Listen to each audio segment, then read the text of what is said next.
Hello everyone, welcome back to another episode of This Old Cook. In this episode we're going to be making a chicken biryani in the Hyderabad style but with a Persian influence. It's a recipe I came up with some time ago. It works really well. There are a lot of ingredients involved, which I'll go through with you in a minute. I'll put down links on where you can get some of the ingredients below, where you may not have come across them before.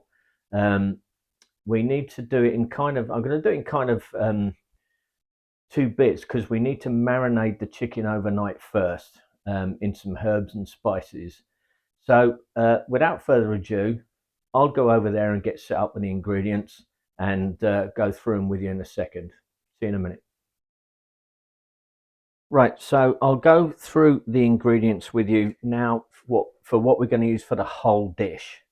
And then once I've gone through them all, we'll make up the marinade and put the chicken in. So here we go then. We've got 300 grams of a decent quality basmati rice, like Tilda or something like that. We're going to use the juice of half a lemon. We have here 1 heaped teaspoon of turmeric, 2 heaped teaspoons of coriander powder, 1 teaspoon heaped of cumin powder, 2 heaped teaspoons of a mild Madras curry powder. I use this one. It's very good, or you can use East End brand. Don't use the Schwartz curry powder stuff. Go to an Asian shop or online or whatever and order a mild Madras curry powder. Schwartz is not the same. By the way, if you're in America and you think about Schwartz is McCormick, by the way. It's the same company. So I've got here half a teaspoon of Garam Masala. We have here half a teaspoon of chili powder. Again, this is not a Schwartz chili powder. Just go to an Asian store and buy some hot chili powder. We've got here 1 heaped teaspoon of ginger paste and 1 heaped teaspoon of garlic paste mixed together. Now I just do those to make life easier. Just bear with me a second. I just grate them using a microplane like this, and you get a nice paste. So that would be about three to 4 flat cloves of garlic and a sort of thumb-sized piece of peeled ginger in there, and then you just mix it with a little bit of oil, and you get a lovely paste with no bits. I have 1 kilo of chicken thighs. Now we're going to use about 4 heaped dessert spoons of yogurt. I make my own yogurt. Just use a Greek style yogurt. It's nice, creamy. We've used these before in the tofu dish. Crispy fried onions. You can buy them in the supermarket in the salad section, in small plastic tubs, called salad onions, crispy salad onions. I buy KTC or East End brand that you can find in any Asian stores. Now the kind of specialist stuff is, and this is where the Iranian or Persian influence comes in. There is a mix of herbs called Sabzi Polo. There's quite a few Sabzi herb mixes. This one is superb for rice. It's very common and it's a mix of coriander, parsley, and dill. It's a superb flavour for rice dishes, and you can find this. You see on here it says Persepolis. This is a store and a restaurant in Peckham, and their website is called foratasteofpersia.co.uk, and you can find this there along with a lot of other herbs, but you must get Sabzi Polo. The other specialist thing are from the same place, dried barberries. Now, barberries were native to the UK at one point, but unfortunately, a disease polished them all off. So they're very hard to find here, and they're usually imported from like Iran. These ones they sell there. They're beautiful and red. And what it's going to provide is you just use a few in scattered in the rice, and you get this lovely pop of sourness. It's like, I can't explain it. You need to try it. The other thing I get from there is saffron. Saffron's quite expensive, so if you're going to use it, it's kind of optional. I like to make a bit of saffron water for the rice. You don't have to put it in, but if you do want to buy it from a Taste of Persia shop. Don't use the Schwartz in the bottle, where it'll cost you £4 for about 8 strands. So that is the list of ingredients. So what we'll do now is show you how we put the marinade together. So I'll be back in a second. Right, okay. Are you ready? Let's put this marinade together then. We're going to start off with 4 nice dessert spoons of yoghurt. Sorry, that went blurry then. Sorry about that. Okay.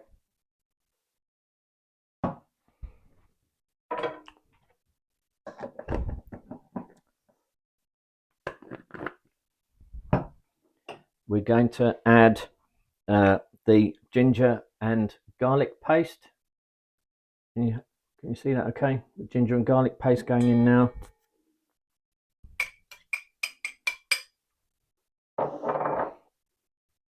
Now we're going to add in all the spices. Doesn't matter which order you put them in, really. So turmeric, that's 1 teaspoon of turmeric, 2 teaspoons of coriander, 1 teaspoon, these are heaped teaspoons, and that is this teaspoon, not, you know, standard teaspoon, not a measuring teaspoon. 1 teaspoon of cumin. Cumin is very strong, you don't want too much. So 2 heaped teaspoons of the mild Madras curry powder, half a teaspoon of Garam Masala, half a teaspoon of hot chili powder. We're going to add a teaspoon of salt, about a teaspoon. I forgot to put that on the ingredients list, by the way, sorry about that. And we're going to add just a little glug of oil. It's just standard vegetable oil. So what we need to do is just get that. Oh, nearly forgot. Look, I've got a special device here. Sorry about the noise. The special lemon squeezy, easy peasy lemon squeezy. It's one of these things. It's bloody marvelous. So just the juice of half a lemon. Yeah, see, easy, no pips. So get yourself a little spatula. Give it a jolly good mix. Just to get it all combined.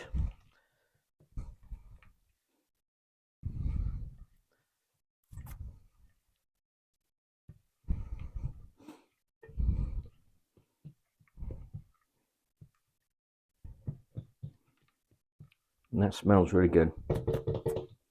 I bought myself a silicone spatula, so I'm not always making loads of row banging on the side of a bowl.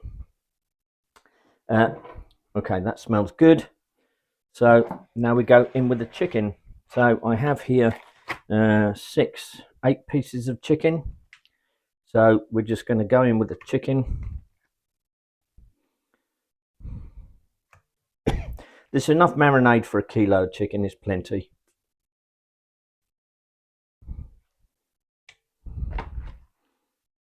Just open it all out. Lovely.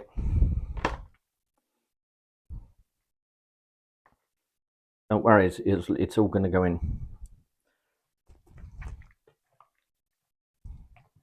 Just get your fingers in there, get it all in. Give it a good old mix. The easiest way to do it, rather than use a spoon. You can get all the marinade right into the chicken.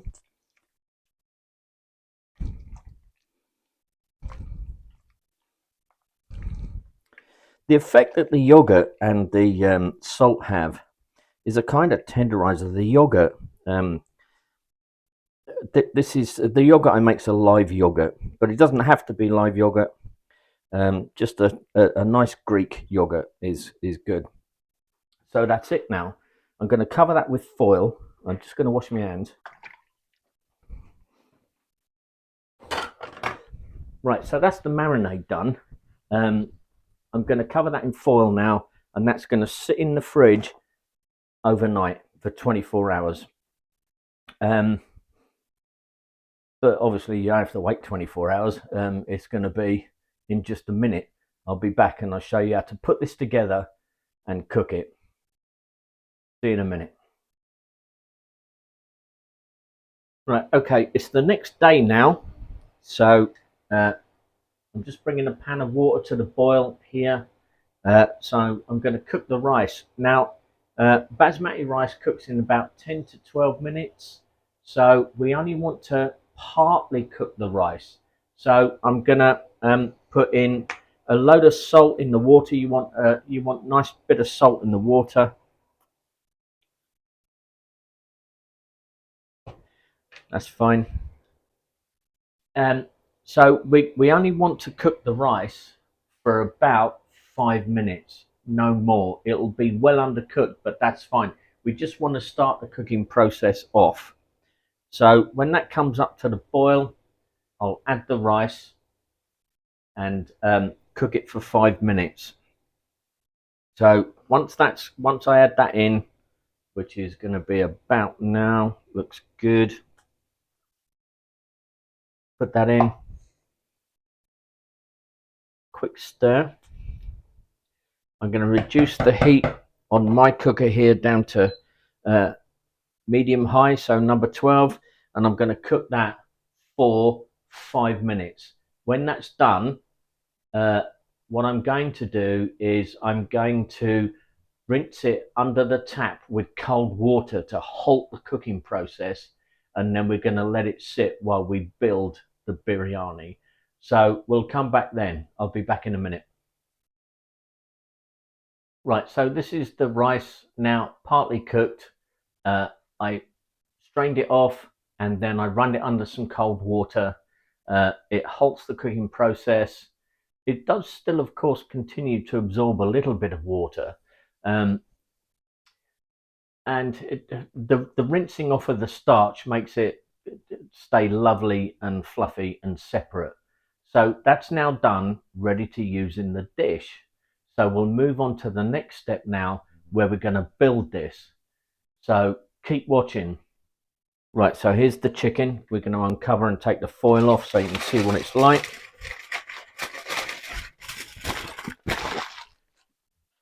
The smell coming off of that is quite incredible. Absolutely, it's just incredible. When this is cooking, your kitchen and that is going to smell, it's just unbelievable. So I'm just going to move that to one side, and I'm going to bring in the pot that I use for this. Now it's as you can see, it's obviously non-stick. This measures 25 centimeters across, and it's 14 centimeters deep. So that'll give you some idea. I use non-stick because it just makes life easier. Now, there's a couple of things that I forgot in the ingredients because I'm just a bit of a jellyhead. So I'm going to show you that now. But I will put them, I'll put them in the description box down below. Not below here, because there's nothing there. With this in. So what we want to do is I'm going to cut, I'll tell you what, let me do this here so you can actually see what the hell it is I'm doing. So I've got some salted butter. I'm not going to add any, you don't need to add any salt to this because there's salt in the rice. there's salt in the chicken marinade and there's some salt in the butter. So what I'm going to do is I'm going to cut 3 little slices of butter. Like a lot of Iranian Persian dishes, they do use a fair bit of butter. So this is just about 1/8 of an inch thick. 3 slices. So what's going to happen now, bring the pot back in. Here's your pot. Well, not your pot. 3 slices of butter in the bottom of the pan. That is. Now I'm going to use a bit more vegetable oil. It's just rapeseed oil. Just a tiny bit.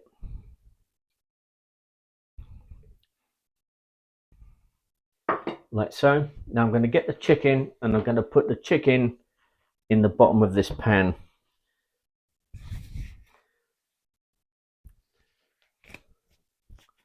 I'm wearing a special glove, not blue, should be blue. It's just less messy. Right, pay attention. We're just going to take these thighs now and we're just going to place them here. I can't tell you how the smell is. It's just fabulous. When I know it's a lot. Oh, it smells so good. I know it's a lot of ingredients and that, but you know, just try it at least once. If you don't, if you like Indian food and so on, if you like biryani, it's nothing like an Indian restaurant biryani. It's completely different. It's so much nicer because it's not pre-cooked chicken.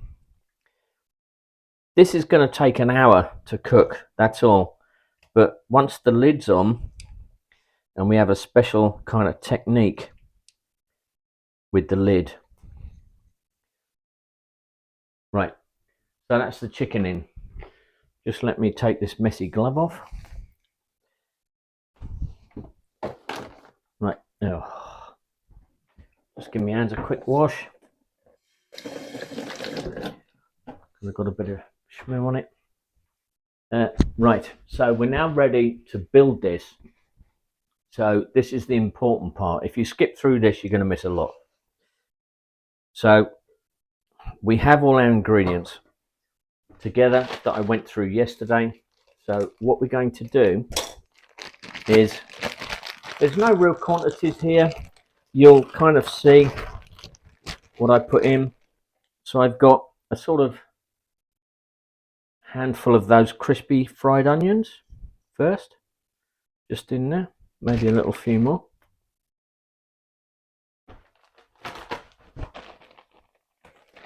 Then I'm going to add some Sabzi Polo from the ingredients I went through yesterday. About the same sort of amount. You can kind of see what I put in there. I mean, don't overload it. It's not too important, but. And now I'm going to be just sprinkling a few of these dried barberries. Not too many. Too many is too much. So just a little few. I don't know how you can judge too many is too much. They're like little jewels. Don't think, although they look the same, don't think that they are the same as dried cranberries or dried red currants. They're not. They're completely different. Right, let me find a little spoon. Now what we're going to do, we're going to just add some of that rice on the top. Just spread it about on the top like that. Okay. We're going to make this in 2 layers. This is going to, with 8 chicken thighs, sorry about the tapping, with 8 chicken thighs, this is going to feed 4 people or 3 people if you're like me. So, what's that? Right, so first layer of rice. So what we're going to do now is we're going to add, it doesn't really matter in what order you do this, some more Sabzi Polo. You can kind of, I'm just sprinkling, you can kind of see that anyway. It's almost impossible to measure, but the same sort of handful of onions.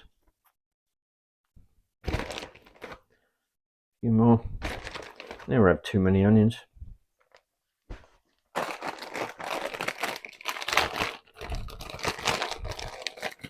And another few little barberries. Little lovely red jewels. Now what we're going to do is put the rest of the rice on.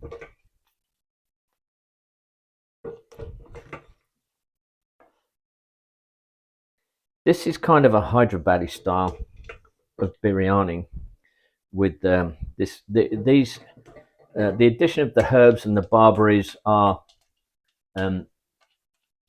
the Persian Iranian influence.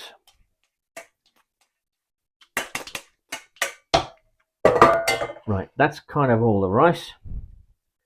So what we're about to do now is exactly the same again. That's why you need a kind of deep saucepan. So we're going to go in with another sprinkle of Sabzi Polo.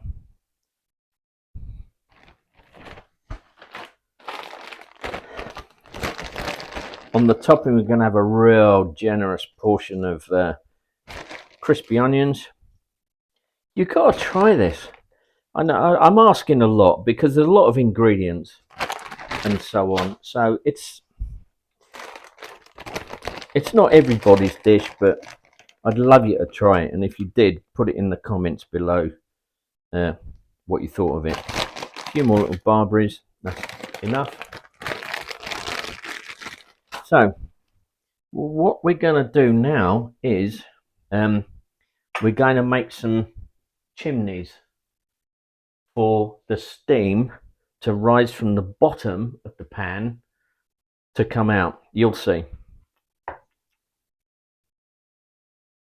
Just 4 holes. It doesn't matter if rice and stuff drops through, it's all good. Just down to the bottom of the pan, like that. So there's 4 little, I don't know, can you see that all right? There's 4 holes there, you can see that, right?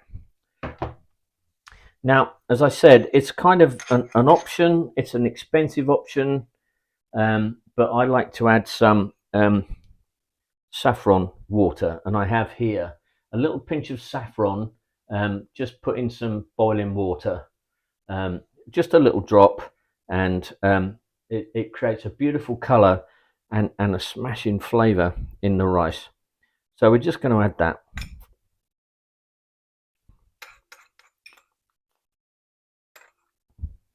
Just sprinkle it over.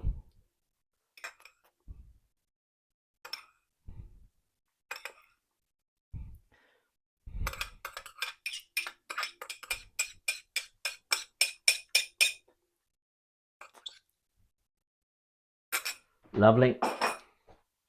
Right, so we're ready to actually put this on now. Now, in Hyderabad, what they would do, they would put a lid on, and they would then cover the lid in dough to seal it in. But we're not going to do that. We're going to do something much easier. So I'm going to put this on now to number 8 on my induction hob. All hobs are different. Number 8 is quite high, and what we're going to do, we're going to wait until we hear some bubbling coming through these in the bottom of these holes, and you'll be able to hear that quite easy. In fact, you can turn it up a bit more to start with. We're going to cook it in stages. It's going to take 1 hour to cook. There's nothing else to do now with it. It's ready to go. So when that comes up to start bubbling, then I'll come back and show you the next bit, what we're going to do with the lid. If you've seen the picture, then you're probably going to guess. So be back in a minute. Okay, so I don't know if you can hear that, but it's now just started bubbling. I'll see if I can show you. It bubbles like down where the holes are. Don't know if you can hear that. Probably not.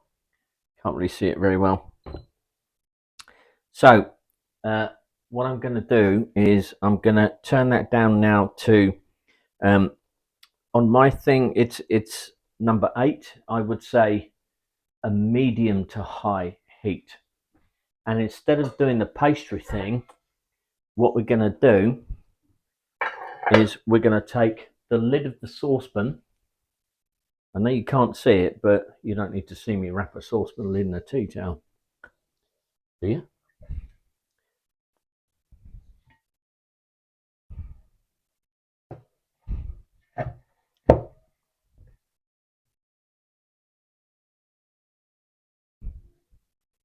Okay, so I've wrapped the lid of the saucepan in a tea towel. It has the same effect as wrapping dough around the lid to seal it in. And what we're going to do is I have a couple of bowls here that I'm going to put on top. It'll have 2 effects. It'll help keep the lid down and keep it sealed. It'll also warm the bowls that we're going to eat it from. So I'm going to cook this now on this medium to high heat for 15 minutes. After 15 minutes, we'll come back because I'm going to turn it down to a medium heat for the next 15 minutes.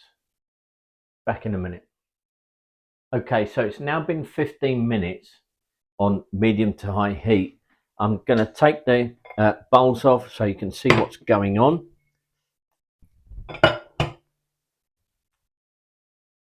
You can see the steam coming out. It's starting to settle nicely. So lid back on, bowls back on. The smell is phenomenal. You have to try this. If you don't make this, you don't know what you're missing. So I'm going to turn the temperature down from number 8 on my cooker, induction cooker, and I'm going to take it down to number 6, which I've done now. And I'm going to leave that for another 15 minutes. So after 15 minutes, I'll come back and show you what's going on. Okay, so after 15 minutes on a medium heat, let's take the bowls off, see what's going on. I don't usually do this, you can just leave it. So there we go. Can you see that? The steam coming out is beautiful. And the smell is absolutely phenomenal. If you don't make this, you have to make it. It's phenomenal. I know I say it myself, but the smell is just fantastic. So let me put this back on now, and I'm going to reduce the heat down. I'm going to put the bowls back on.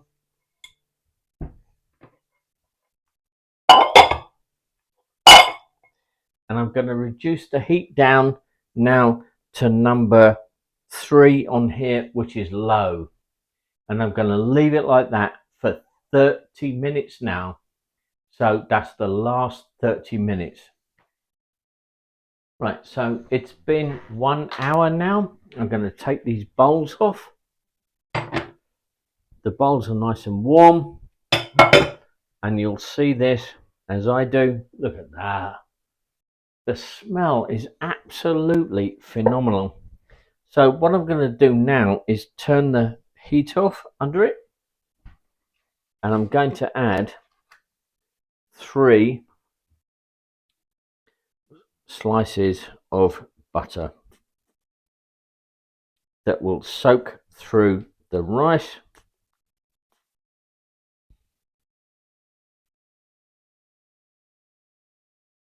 Perfect. That smells so good. Now I'm going to put the lid back on and let it sit without any heat for 5 minutes. Okay, so now it's time to this bad boy up.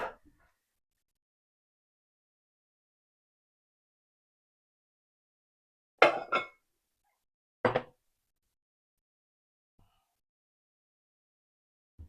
gonna be good.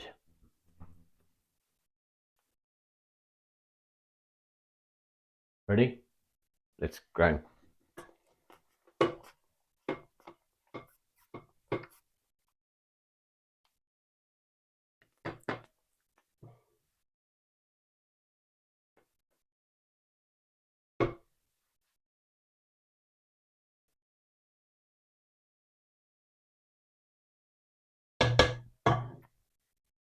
So what we have here is some beautiful chicken.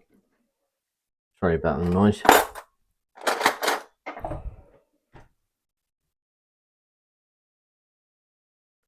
The chicken is so soft, so tender.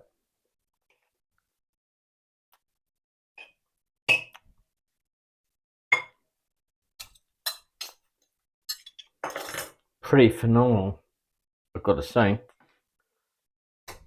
Even if I say so myself. The Barberries.